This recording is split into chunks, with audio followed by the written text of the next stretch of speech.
Gracias por escuchar los podcasts de Radio Nacional. Acceda a todos los programas en rtv.es/a la carta.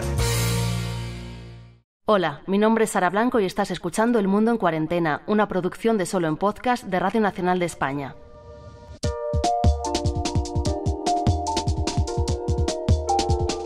Capítulo 3. La pandemia que no llega. En los 2 primeros capítulos te conté la historia de Alice, encerrada en el Diamond Princess en el puerto de Yokohama, en Japón. Fue uno de los primeros focos de coronavirus en el mundo fuera de China. El virus se extendió después a Europa y América. En los próximos 2 capítulos seguiremos el rastro de la pandemia en Bolivia y después conoceremos la historia de Lala Mohamed y Hassan Esbai en los campamentos de refugiados saharauis.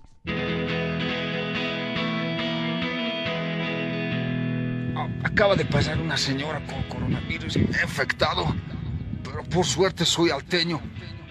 Mis células están rechazando el coronavirus.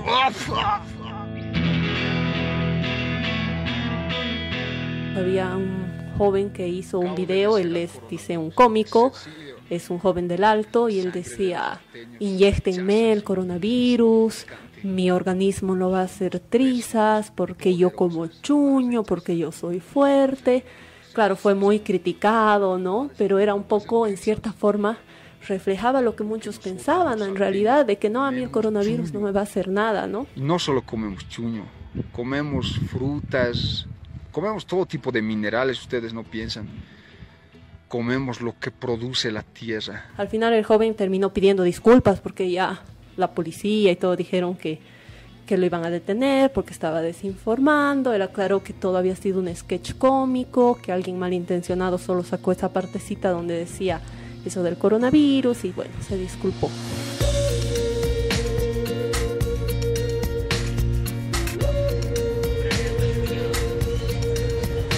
Estamos en Bolivia, en el mes de abril de 2020.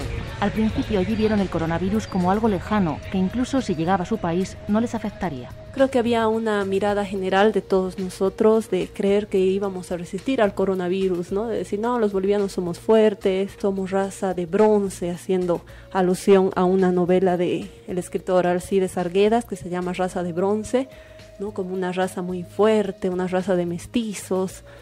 Y de alguna manera creo que pensamos que íbamos a ser fuertes, ¿no? Ante el coronavirus por nuestro sistema inmune, por las condiciones en las que a veces vivimos acá, pero resultó que no. Se sabe poco del virus y los bolivianos intentan darle una explicación. Circulan historias de todo tipo. Se llegó a encontrar incluso un audio en el idioma aymara donde les decían que sí, que China, Estados Unidos habían lanzado una bomba que era el coronavirus y que se había extendido y que era así como una bomba atómica, que por eso había coronavirus, una desinformación total. En el campo hubo otro fallecido que llegó directamente al hospital en la ciudad del Alto y la familia no quería que en el certificado de defunción diga que había muerto por coronavirus. Ellos estaban exigiendo que diga que había muerto por el caricari. El caricari o cariciri es una creencia muy fuerte en Bolivia, sobre todo en el altiplano, de que cuando uno está caminando solo a veces por el campo, se le aparece un hombre con un abrigo muy largo y este hombre, sin que uno se dé cuenta, te quita la grasa del costado y terminas muriéndote. Estas creencias no frenaron el virus, que siguió su camino y entró en el país, como en todo el mundo. Con la mirada puesta en Europa y Estados Unidos, Cochabamba, la tercera ciudad del país, empieza su cuarentena.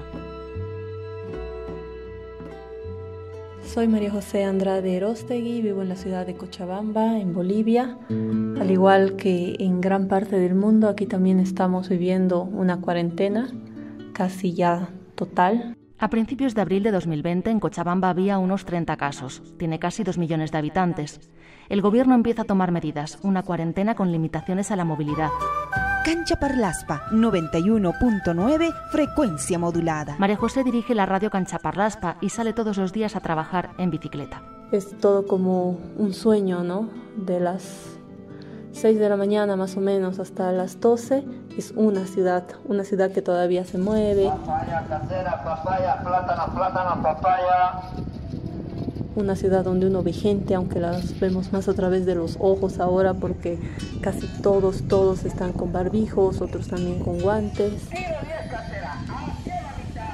Y a partir de las 12 del mediodía, la ciudad es otra, es una ciudad fantasma.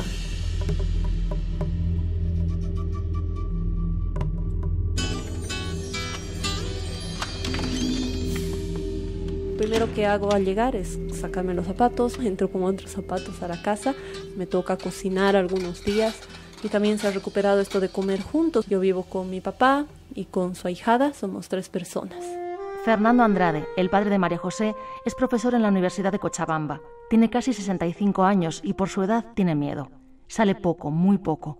Echa de menos el contacto con sus alumnos y ahora pasa el tiempo haciendo ejercicio en el jardín o tocando el saxofón. Mantiene el distanciamiento social, incluso cuando almorzamos juntos, sí, pero él se aleja bastante de la mesa, está en el otro extremo. En una de sus salidas en bicicleta a la radio, donde intenta mantener la programación, aunque muchos de los colaboradores no están yendo a trabajar, pasó algo que todos hemos intentado evitar durante el confinamiento: ir a urgencias. 2 perros me empezaron a ladrar y una de ellas me mordió el tobillo. Hay un porcentaje, aunque pequeño, de que podría tener también la rabia que existe acá. Así que me tocó ir al centro de salud, lo que también fue una experiencia totalmente distinta, porque antes esto era lleno y ese día apenas sí me abrieron un poquitito de la puerta para preguntarme qué quería. Era un silencio, ni siquiera las luces estaban prendidas de todos los lugares. Era un poquito volver a sentirse otra vez en una película, ¿no? Bolivia toma medidas con muy pocos casos, quizás porque su sanidad no está precisamente a prueba de pandemias. En abril, el país tenía 145 camas de UCI en hospitales públicos para 11 millones de habitantes.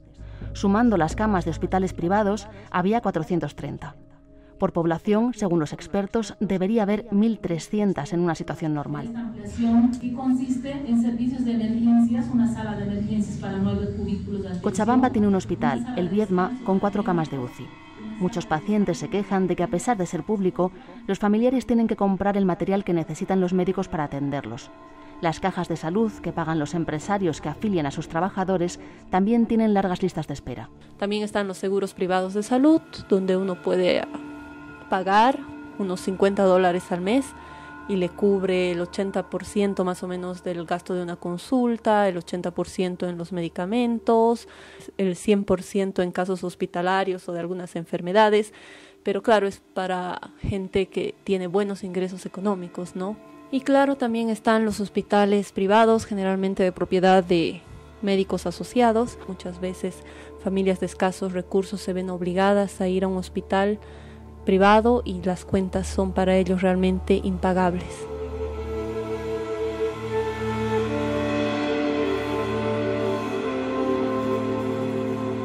Pero en esta situación no es solo cuestión de tener más o menos dinero. Nadie puede asegurarse una cama en la UCI. El caso de un empresario de la Telefónica Access conmociona al país. Al parecer, fue trasladado de un hospital a otro varias veces y ninguno podía atenderlo. Hacía poco que había vuelto de Estados Unidos. Tenía 50 años. Intentan llevarlo a alguna otra clínica privada, pero las clínicas privadas dicen que no, que su terapia intensiva está ocupada. Eso es algo que ha generado mucha molestia y que se va a investigar, porque dicen que no está claro si realmente estaba ocupada o es que no querían recibir a pacientes que tuviesen el coronavirus. Lastimosamente, esta persona, llegando al hospital, finalmente fallece. Y el director del hospital Viedma ha confirmado la muerte de una persona por coronavirus. Este caso conmociona al país precisamente porque el clasismo está muy arraigado. Bolivia es siempre un país muy clasista. Racista también, hay un racismo latente, aunque muchas veces queremos negarlo. Los mismos bolivianos decimos, no somos racistas, pero la verdad, si nos miramos bien adentro, sí. Desde los indígenas hacia los blancos, podríamos decir, y viceversa también. Pero más que todo, yo creo que somos un país clasista. Aquí se toma mucho, vales mucho por la clase a la que tú perteneces. El apellido que tienes, si es de origen indígena o campesino, o si es por ahí un apellido extranjero, eso ya a veces define a la persona. Aunque la clase media ha crecido en los últimos años, Bolivia es un país pobre. no a los niveles, por ejemplo, de Honduras o Nicaragua, pero sí tiene pobreza. Pobreza entendida como la falta de acceso a servicios, ya sean de salud, a la educación de calidad y sobre todo a servicios básicos como la energía eléctrica y el agua potable o el alcantarillado. Familias que viven a veces en un solo cuarto, entre 4 o 5 personas, o habitan 2 cuartos, no tienen cocina, cocinan en el mismo cuarto. Ese tipo de cosas sí hay también en nuestro país, que sería como entendemos la pobreza. Nos encontramos en el mercado Santa Bárbara, donde se está procediendo a realizar el decomiso de varios productos. La cuarentena empezó el 22 de marzo. A mediados de abril, para muchos, la situación económica es ya desesperada. En Cochabamba, una ciudad de mercados, algunos se saltan la cuarentena y salen a vender. ¿Qué productos tenía acá afuera? Tengo verduras, tengo todo, pero no estamos vendiendo. No, las mesas amarradas, las cosas están todas aseguradas y es así. ¿Pero por qué no han podido guardar sus productos? Anda adentro. Casi el 70% del trabajo en Bolivia es informal. Albañiles, pintores, electricistas, por un lado. Por otro lado, todo lo que es los comerciantes ambulantes, la gente que no tiene un puesto en el mercado y sale cada día con su carrito a pararse en una esquina para vender una salteñita, una masita de algo, una empanada, cualquier cosita. Entonces ellos tampoco están pudiendo salir. Entonces toda esta gente, hay algunos que sí tendrán ahorros, pero la mayoría ha quedado sin ingresos porque vivían efectivamente del día. Para ayudar a quienes no pueden trabajar, el gobierno pone en marcha bonos familiares de unos 500 bolivianos que se deben cobrar en persona. El dinero da para vivir unos 15 días. Buenos días, estamos a través de Radio Cancha Parlaspa. ¿Desde qué hora está haciendo fila usted? Bueno, yo desde las 3:30, 3 de la mañana. ¿Usted va a cobrar el bono familia o qué operación financiera usted? Bono familia. Pero muchos de los trabajadores informales se quedan fuera y el gobierno anuncia otra ayuda, un bono universal que pagará en 10 días. Guía del bono contra el hambre. ¿Cuál es el cronograma de pagos? Mientras, algunos oyentes llaman a la radio pidiendo ayuda y María José organiza una campaña solidaria en Cancha Parlaspa con donaciones de familiares y amigos. Arroz, azúcar, harina, aceite, alimentos básicos con los que montan unas canastas que entregan en el sur de Cochabamba, la zona más pobre. Queremos dar un saludo cordial a nuestro invitado. El problema es que son muy lejos, como les digo, son por la zona sur. Y a veces es realmente lejos llegar hasta allá. No sé cómo vamos a hacer, eso me frustra un poco porque me escriben, veo en el mapa, eso sí, casi todos tienen WhatsApp, me mandan su ubicación. Entonces veo que son en el fin del mundo y me preocupo y digo, ¿cómo vamos a hacer para llevar? Además que no tenemos un auto con permiso para circular, tenemos solo la moto. Pero a ver, vamos a ver cómo vamos solucionando para ir ayudando a los que se pueda. A veces en el coche de una amiga, otras veces en moto, consiguen hacer el reparto. Cargados con bolsitas hasta en la espalda, pero logramos ir a un lugar donde nos llamaron, donde viven 8 familias. Estas familias no tienen energía eléctrica, obviamente no llega el agua porque es súper lejos. Yo iba yendo en la moto y decía, estamos en el fin del mundo porque solo era ya cerros y aparte hay un municipio que se llama Colcapirua. Y estas familias viven frente al botadero de basura de este municipio. Está ahí en el cerro, pero es eso, es una montaña de basura. Y al frente está este barrio que recién se está empezando a formar. Ahorita son 8 familias a las que les llevamos estas bolsitas, nos recibieron con mucha alegría. Ahí estaba doña Cirila, una mujer de Pollera, ella es la que nos contactó, parecía un poco la líder del barrio, entonces a ella le hicimos entrega, ella fue llamando a otras familias, le dijo, aquí está lo que he dicho, pero lo que me llamó un poco la atención, ¿no?, de la señora Cirila es, claro, tenía todos sus dientes con marco de oro, que es algo común, que era más común incluso antes de las cholitas cochabambinas, tener los dientes de oro, ¿no?, con marcos de oro. Entonces yo pensaba, guay, sí, es pobre porque se ha ido a vivir al fin del mundo, pero a la vez tiene ahí los dientes de oro. La campaña solidaria fue un éxito. Los viajes en moto cargados con kilos de comida merecieron la pena. Queridos hermanos de la radio, de esta ayuda lo que me han dado. Es difícil sí ayudar a todos y es frustrante porque uno se va dando cuenta a veces que es como una cadena de no acabar y dice, guay, es que ya no puedo hacer más.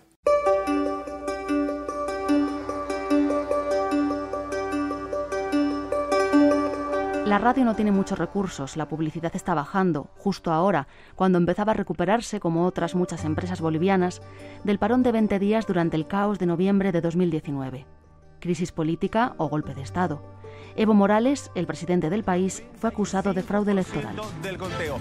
Nunca vamos a llegar, yo creo, al acuerdo de hubo golpe, no hubo golpe, hubo fraude, no hubo fraude, pero es bastante interesante lo que sucedió en octubre, que se llama la revolución de las pititas. Ahora 2, 3 personas amarrando pititas, poniendo llantitas, ¡ay! Porque Evo Morales se hizo la burla y dijo: soy capaz de hacer taller, seminario, ¿cómo se hace más? Ay, no saben ni bloquear estos, ¿no? Como refiriéndose eso a las clases medias y altas, ¿no? No saben bloquear, les voy a dar un seminario, taller, con una pitita quieren bloquear, dijo, porque la gente, los vecinos, pues ponían su pitita. Una pitita es una cuerda con la que bloqueaban la calle. Y las pititas al final se volvieron tantas, tanto tiempo, y terminó con la renuncia, ¿no?, de Evo Morales y la OEA, que dijo que sí hubo fraude. Yo personalmente también pienso que hubo fraude, porque hubo algo muy raro cuando cortaron la difusión de los datos. Bueno, es todo un enredo. Entonces la oposición estalló. Las Fuerzas Armadas pidieron su dimisión. Primero renunciaron varios miembros del gobierno y finalmente Morales. María José nunca olvidará aquella noche. Estamos renunciando, estoy renunciando. Y empezó a correr la voz de que nos iban a atacar en la ciudad, ¿no? Y que están llegando los masistas, que están llegando por todo lado, y cuidado, vecinos, y todo en la radio pusimos en las ventanas, porque tenemos una tienda también ahí, maderas, rejas, porque decíamos, no, por ahí van a venir, nos van a saquear, y toda la gente asustada. Incluso el comandante de la policía de Cochabamba mandó un mensaje que empezó a circular por redes sociales, que se lo veía él hablando y diciendo: pongan barricadas, protéjanse, porque no vamos a poder nosotros, decía la misma policía. Y yo me acuerdo, esa noche me quedé hasta 7 de la noche, creo, en la radio, y salí, estaba volviendo en bicicleta, y era una sensación de tanto miedo. Nunca había sentido tanto miedo, porque la ciudad, que estaba vacía, era de noche, y en las esquinas habían fogatas, así que los vecinos prendían con un miedo terrible. Al llegar a mi casa lo mismo, así en las esquinas los vecinos con fogatas, con palos. Esos días han sido terribles de miedo. Todos nos hemos enfermado de miedo ese tiempo, que nos decían: los van a atacar, que esto va a pasar. Y esa noche fue que luego anunciaron que estaban saliendo los militares a proteger las ciudades, y escuchaba uno pues pasar las avionetas ahí, entre dormíamos, escuchábamos las avionetas que te daban cierta seguridad, sí, porque fue la noche del terror. Yo tenía tanto miedo manejando mi bicicleta esa noche, era el silencio, la oscuridad, las fogatas, ay no.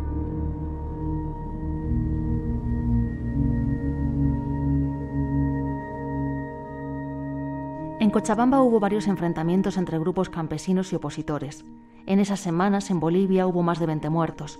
Después se formó un gobierno interino presidido por la opositora Yanine Áñez. Y en plena pandemia, el país tiene unas elecciones presidenciales pendientes. Buscaremos otros mecanismos, pero de que elecciones van a haber en el país, sí, nosotros lo garantizamos. El partido del Movimiento al Socialismo de Evo ha puesto ya una fecha límite, que son 90 días para las elecciones. Y el gobierno actual dice que eso es atentar contra la salud. Entonces se nos van a venir seguramente algunos conflictos políticos también estos días, como que ayer ya en el Alto hubo algunas protestas, esta mañana estaban bloqueando, y en el Alto son aguerridos, son fuertes. La tensión social estalla, primero convocando una cacerolada que se escucha en distintas zonas de Cochabamba, después con una forma habitual de protesta en Bolivia, el bloqueo. Esta es la 8ª vez que se bloquea el ingreso del botadero de Caracara por padres de familia. Para empezar, han bloqueado el ingreso del botadero de Caracara, que es donde llegan todos los residuos de Cochabamba, de la ciudad de Cochabamba. Entonces han bloqueado. No es normal ahorita el recojo de basura en la ciudad. En unos 3 puntos por lo menos de la zona sur había protestas, había bloqueos exigiendo que quieren trabajar, que ya tiene que terminar la cuarentena, que si no se va a morir por coronavirus se va a morir por hambre. Y además todavía hay gente que opina que todo esto es una movida política porque en su sector no hay ni un contagio, entonces esto es un invento para hacerles daño y que no puedan trabajar. Aún hay gente que piensa así. La ciudad empieza a llenarse de basura. Basura que se acumula como la corrupción política.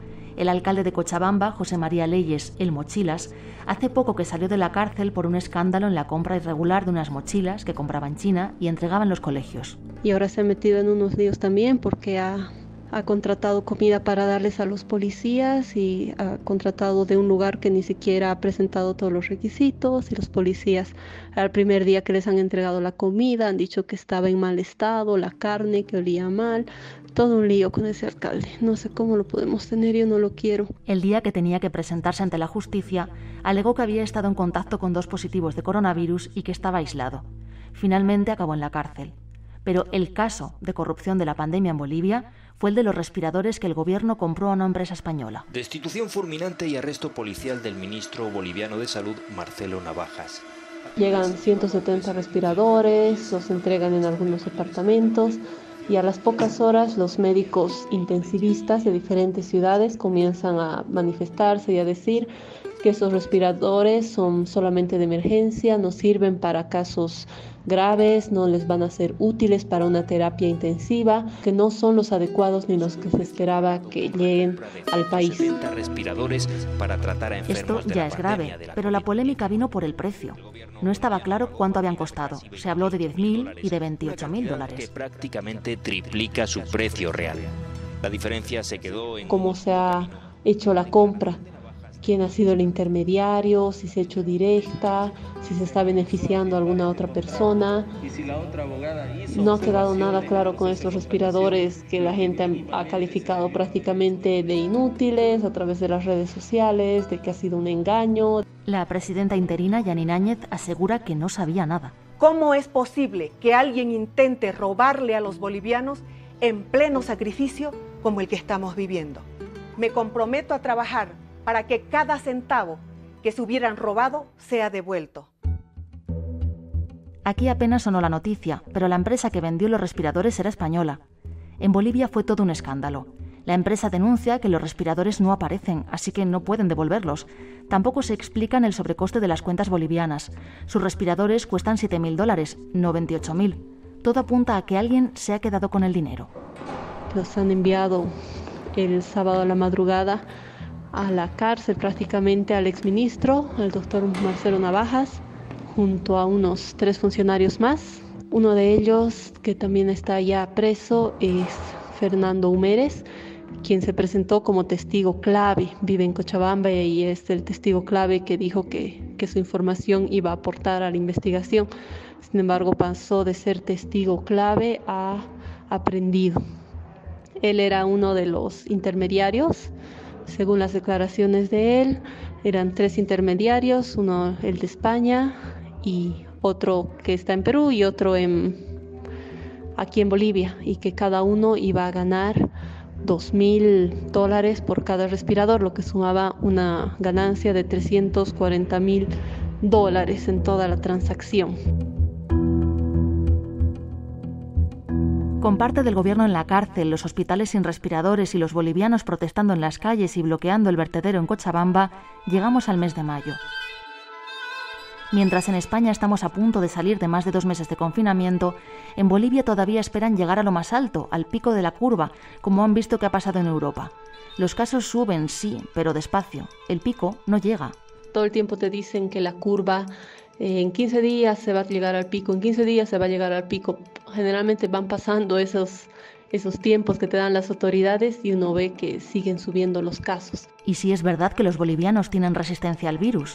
Empiezan a surgir estudios que explican por qué en Bolivia no se disparan los casos. Una de las ventajas dicen que podría ser las condiciones climatológicas.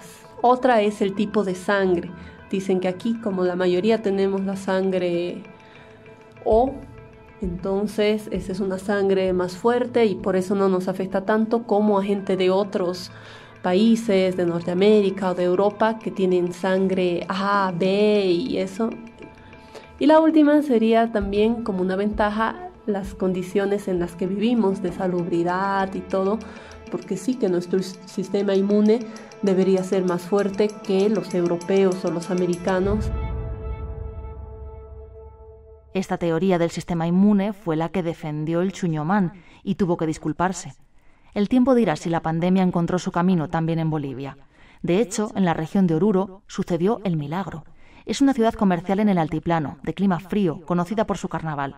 Fue la primera en tener coronavirus en Bolivia. Llegaron a tener 8 casos y tomaron medidas que entonces parecieron muy drásticas. Ellos muy rápido cerraron todo, cerraron la terminal de buses, se cercaron y es algo que ha funcionado en Oruro. Es así que Oruro es ahorita el ejemplo de Bolivia, son los más disciplinados además. Estuvieron 20 días sin casos, en los que se convirtieron en el ejemplo del país. A pesar de la crítica situación política y económica, pensaron que podían salvarse, pero no. El caso de Oruro fue una ilusión, fue bonita mientras duró. Lastimosamente en los últimos días se rompió este cerco epidemiológico que estaba Oruro con casi 20 días sin ningún caso. En las 2 semanas siguientes Oruro pasa de 8 casos a 90. María José tiene jardín y así pasa los días, en cuarentena, oyendo ladrar a los perros del vecino y el saxo de su padre, que sigue ensayando para matar las horas del confinamiento boliviano.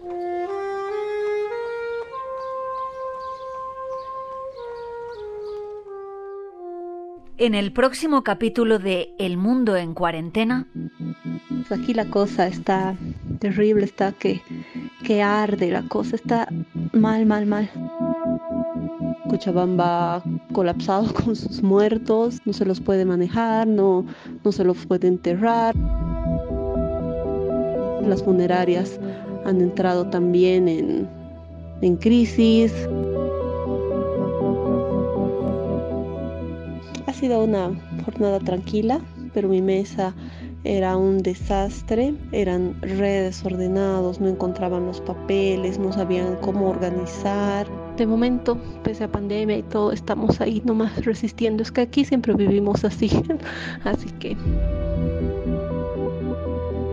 siento que me están quitando un año importante de mi juventud en las que tenía que hacer un montón de cosas. El Mundo en Cuarentena, una producción de Solo en Podcast, Radio Nacional de España.